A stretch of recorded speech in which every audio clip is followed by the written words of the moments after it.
स्वागत है आपका माय हिमाचल न्यूज़ में। हिमाचल प्रदेश तथा अन्य प्रमुख खबरों के लिए हमारे चैनल को सब्सक्राइब कर लें, साथ में बेल आइकन को भी प्रेस कर दें ताकि हर खबर आपको मिलती रहे। तो बात करेंगे कोरोना अपडेट पे। तो बीएमओ समेत प्रदेश में 450 संक्रमित, 4 पत्रकार भी पॉजिटिव। हिमाचल प्रदेश में शनिवार को 450 कोरोना पॉजिटिव मामले आए हैं। कांगड़ा में 87, मंडी में 91, ऊना में 58, सोलन 57, सिरमौर में 38, किन्नौर 5, कुल्लू में 7, चंबा में 8, हमीरपुर 6, बिलासपुर 34 और शिमला में 45 मामले आए हैं। कुल्लू जिले में सेना के जवान समेत 7 कोरोना पॉजिटिव मामले आए हैं। शिक्षकों और विद्यार्थियों को स्कूल बुलाने के लिए एसओपी। शिक्षकों और विद्यार्थियों को स्कूलों में बुलाने को लेकर अगले सप्ताह एसओपी जारी होगी। केंद्र सरकार से जारी अनलॉक 4 की गाइडलाइन के अनुसार 9वीं से 12वीं कक्षा के विद्यार्थियों को 21 सितंबर से स्कूलों में बुलाने को हरी झंडी मिल गई है। केंद्र ने अभिभावकों के सहमति पत्र पर बच्चों को स्कूलों भेजने को मंजूरी दी है।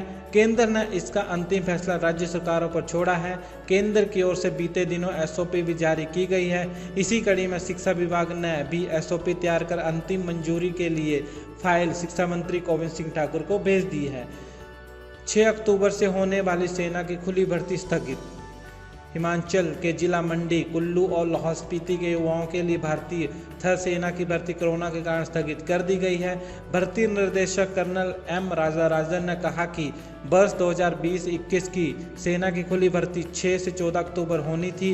कोरोना के चलते केंद्र और राज्य सरकार से अनुमति नहीं मिली, इस कारण भर्ती स्थगित कर दी गई है। भर्ती जब भी होगी तो उसके लिए पुनः पंजीकरण नहीं किया जाएगा। जिन अभ्यर्थियों ने 20 सितंबर तक रजिस्ट्रेशन किया होगा उन्हें ही भर्ती में शामिल होने का मौका दिया जाएगा। युवा सेना की वेबसाइट पर 20 सितंबर तक पंजीकरण कर सकेंगे।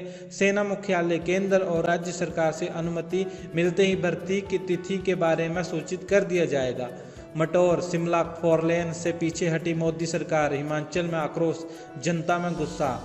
तो मटौर शिमला 4 लेन से केंद्र की मोदी सरकार ने हाथ खींच लिए हैं। इससे हिमाचल में रोष बढ़ गया है। जनता का कहना है कि नेशनल हाईवे और 4 लेन का झांसा देकर सत्तामाई भाजपा सरकारों ने हिमाचल से छल किया है। लोगों में इस बात का भी रंज है कि कई प्रोजेक्ट भाजपा ने ठप कर दिए हैं। कुलदीप राठौर ने कहा कि भाजपा विकास के नाम पर लोगों को गुमराह कर रही है। कांग्रेस अध्यक्ष कुलदीप सिंह राठौर ने कहा कि भाजपा सरकार विकास के नाम पर लोगों को गुमराह करती आई है। उन्होंने केंद्र के कांगड़ा मटौर शिमला 4 लेन के निर्माण कार्य से पीछे हटने की आलोचना करते हुए कहा कि चुनावों के समय 69 राष्ट्रीय राजमार्गों के निर्माण को लेकर इनके नेताओं ने प्रदेश के लोगों से झूठ बोलकर गुमराह किया था। हिमाचल पुलिस को मिले 3 डीएसपी और 15 sub inspector. Himachal Pradesh police प्रशिक्षण महाविद्यालय में शनिवार को दीक्षांत समारोह में बतौर मुख्य अतिथि मुख्यमंत्री जयराम ठाकुर ने शिरकत की।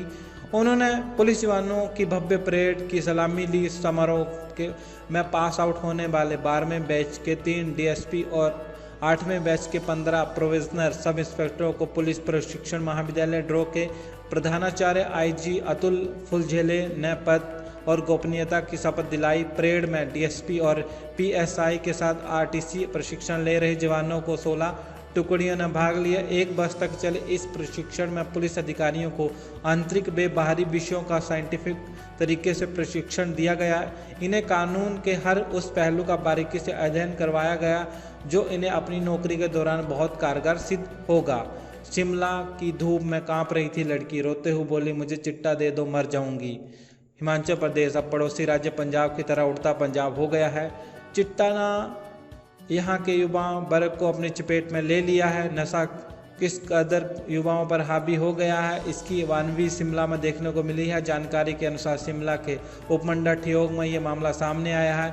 ठियोग बाजार में एक युवती चिट्टे के लिए रोती हुई नजर आई। युवती रो रही थी और चीख रही थी। मौके पर मौजूद लोगों ने बताया कि लड़की कह रही थी कि उसे चिट्टा दे दो नहीं तो मर जाएंगी। हिमाचल भाजपा यूं मनाएगी प्रधानमंत्री नरेंद्र मोदी का जन्मदिन, कुछ ऐसा है प्लान। भारतीय जनता पार्टी की हिमाचल प्रदेश इकाई के प्रदेश अध्यक्ष एवं सांसद सुरेश कश्यप ने कहा कि भाजपा 14 सितंबर से 20 सितंबर तक पीएम मोदी का जन्मदिन सेवा सप्ताह के रूप में मनाएगी। उन्होंने शनिवार को यहां बताया कि प्रधानमंत्री नरेंद्र मोदी का 17 सितंबर को जन्मदिन है। इस दौरान सभी कार्यकर्ता विभिन्न प्रकार के सेवा के कार्यक्रम पूरे सप्ताह भर करेंगे और प्रत्येक मंडल में 70 दिव्यांगों को कृत्रिम अंग व उपकरण प्रदान करने का भी निर्णय लिया है। गरीब भाइयों व बहनों को आवश्यक अनुसार चश्मे प्रदान किए जाएंगे। पहले इंसानियत मरी फिर जानवर। ऊना में रात 5 बैलों को पहाड़ी से फेंका। पहले इंसानियत मरी और फिर जानवर, ये कथन हिमाचल के ऊना जिले में आए एक मामले पर सटीक बैठता है। यहाँ कुछ लोगों ने रात के अंधेरे में 5 बैलों को पहाड़ी से फेंक दिया। इससे 4 बैलों की मौत हो गई और एक बैल घायल है। जानकारी के अनुसार जिला ऊना के कुटलेड़ विधानसभा क्षेत्र के बंगाणा उपमंडल के तहत प्रसिद्ध धार्मिक स्थल डेरा बाबा योगी पंगा के पास गांव जोगी पंगा के पास ये घटना है। लोगों की पहचान नहीं हो पाई है। 5 में से 4 बैलों की मौत हो गई है, जबकि एक गंभीर घायल बैल को इलाज पशुपालन विभाग की टीम कर रही है। मामले की सूचना मिलते ही गौ सेवा आयोग के सदस्य कृष्ण पाल शर्मा भी मौके पर पहुंच गए। नीट के लिए ड्रेस कोड और एसओपी जारी हो गई है। नीट यूजी 2020 के लिए ड्रेस कोड और एसओपी जारी की गई है। इसके मुताबिक ही परीक्षा ली जाएगी। ड्रेस कोड के मुताबिक युवतियों को छोटी एड़ी वाली चप्पल सैंडल पहनकर आना होगा। जूते और ऊंची एड़ी बड़े बटन वाले कपड़े पहनने की अनुमति नहीं होगी। परीक्षार्थियों को आदि बाजू के कपड़े पहनकर परीक्षा देने आना है। धार्मिक या प्रथा के अनुसार कपड़े पहनने वालों को की परीक्षा से पूर्व चेकिंग की जाएगी।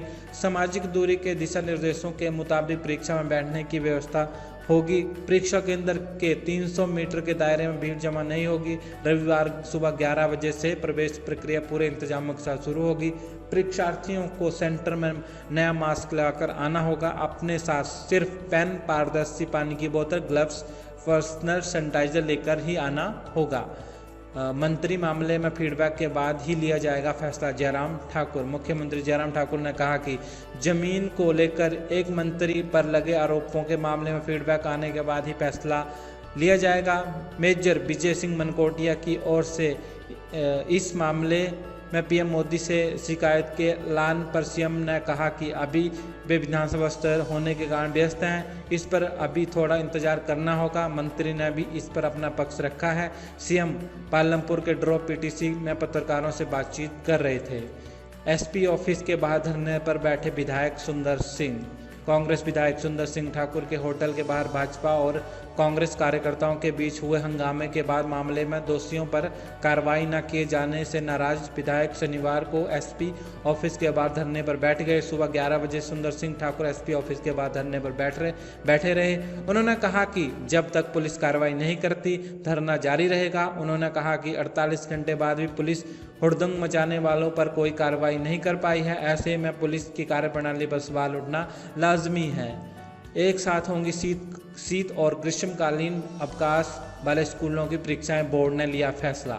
हिमाचल स्कूल शिक्षा बोर्ड इस बार शीतकालीन अवकाश वाले स्कूलों की 5वीं, 8वीं और 9वीं कक्षा की परीक्षाएं दिसंबर माह में नहीं लेगा। इस बार इन स्कूलों की बोर्ड परीक्षाएं ग्रीष्मकालीन छुट्टियों वाले स्कूलों के साथ ही करवाई जाएंगी। बोर्ड ने यह फैसला कोरोना महामारी और लंबे समय तक पढ़ाई बाधित होने के कारण लिया है।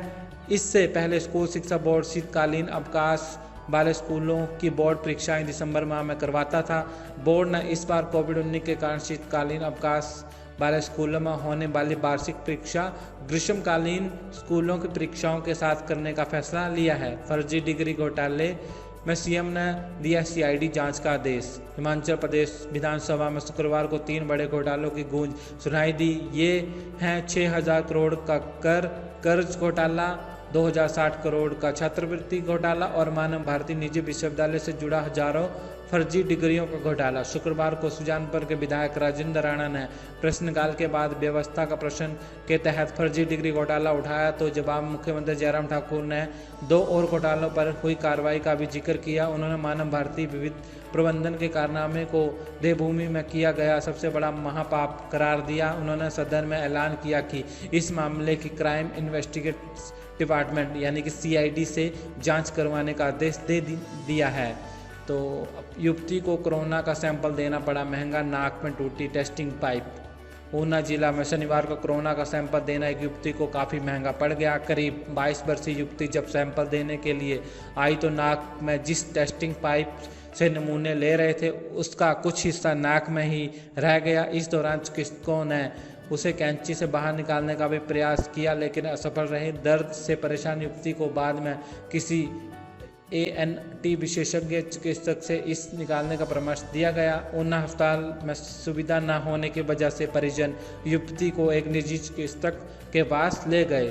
तो वीडियो को लाइक कर दीजिएगा, चैनल को सब्सक्राइब कर दीजिएगा। जय हिंद, जय भारत।